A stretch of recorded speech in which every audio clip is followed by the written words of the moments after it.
நீங்கள் பார்த்துக் கொண்டிருப்பது தமிழ் நியூஸ் 24 முதல் 7 வரை இன்றைய முக்கிய செய்திகள்.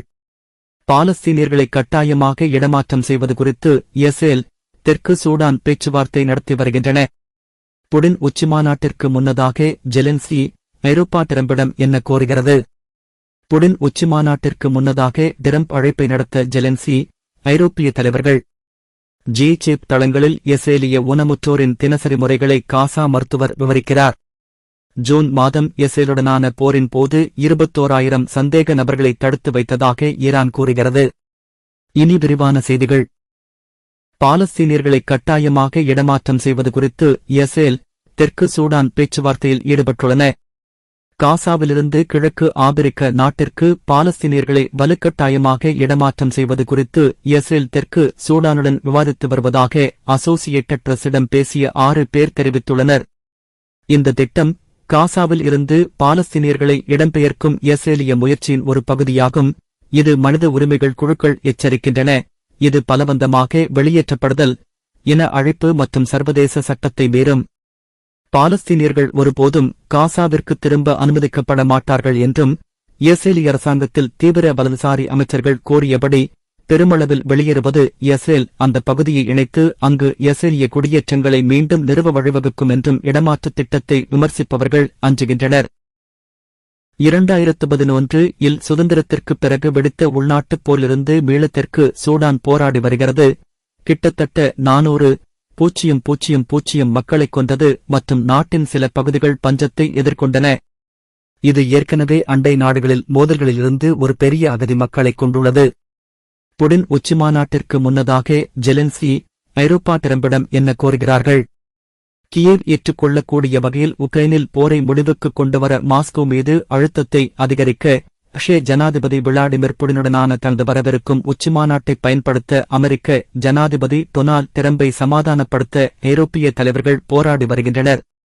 3 ஆண்டுகால போரை முடிவுக்கு கொண்டு வருவதாக உறுதியளித்த டிரம்ப் வெள்ளிக்கிழமை அலாஸ்காவில் புடினை சந்திக்க திட்டமிட்டுள்ளார். மேலும் மோதலை தீர்க்கக்கூடிய ஒரு ஒப்பந்தத்திற்கு கட்சிகள் நெருக்கமாக உள்ளன என்று கூறினார். விளாடிமிர் புடினுடன் பேச நான் போகிறேன், மேலும் நான் அவரிடம், நீங்கள் இந்த போரை முடிவுக்கு கொண்டு வர வேண்டும், நீங்கள் அதை முடிவுக்கு கொண்டு வர வேண்டும் என்று கூறுவேன் என்று டிரம்ப் சமீபத்தில் செய்தியாளர்களிடம் கூறினார். கியேவ் மற்றும் மாஸ்கோ இரண்டும் ஒரு சமரசத்தில் நிலத்தை விட்டுக் கொடுக்க வேண்டும் என்று அமெரிக்க ஜனாதிபதி கூறினார். சில நில பரிமாற்றங்கள் நடக்கும் என்று அவர் கூறினார். டிரம்ப் கடந்த காலத்தில் நில பரிமாற்றங்களின் சாத்தியக்கூறுகள் குறித்து வாதித்துள்ளார். இருப்பினும் ரஷ்யாவோ அல்லது உக்ரைனோ சமாதான ஒப்பந்தத்தின் ஒரு பகுதியாக ஒருவருக்கொருவர் நிலத்தை விட்டுக் கொடுக்க ஆர்வம் காட்டவில்லை. புடின் உச்சிமாநாட்டிற்கு முன்னதாக ஜெலென்ஸ்கி, ஐரோப்பிய தலைவர்கள் டிரம்ப் அழைப்பை நடத்தவுள்ளனர். இந்த வார இறுதியில் அமெரிக்க ஜனாதிபதி டொனால்ட் டிரம்ப் மற்றும் ரஷ்ய ஜனாதிபதி விளாடிமிர் புடின் இடையே திட்டமிடப்பட்ட உச்சிமாநாட்டிற்கு முன்னதாக உக்ரைன் ஜனாதிபதி Volodymyr Zelensky, German chancellor Friedrich Merz, ஐரோப்பிய தலைவர்கள் மற்றும் அமெரிக்காவின் உயர் அதிகாரிகளுடன் பேச்சுவார்த்தை நடத்த பெர்லினுக்குச் செல்வார். போரை முடிவுக்கு கொண்டு வருவது குறித்த விவாதங்களில் தங்கள் குரல்கள் கேட்கப்படுவதை உறுதி செய்ய கீவ் மற்றும் அதன் ஐரோப்பிய நட்பு நாடுகள் அழுத்தம் கொடுக்கும் நிலையில் ஜெர்மன் மற்றும் உக்ரைன் அரசாங்கங்கள் இரண்டும் புதன்கிழமை இந்த விஜயத்தை உறுதிப்படுத்தின. காசா மருத்துவர் G7 தளங்களில் இஸ்ரேலிய ஊனமுற்றோரின் தினசரி முறைகளை விவரிக்கிறார்.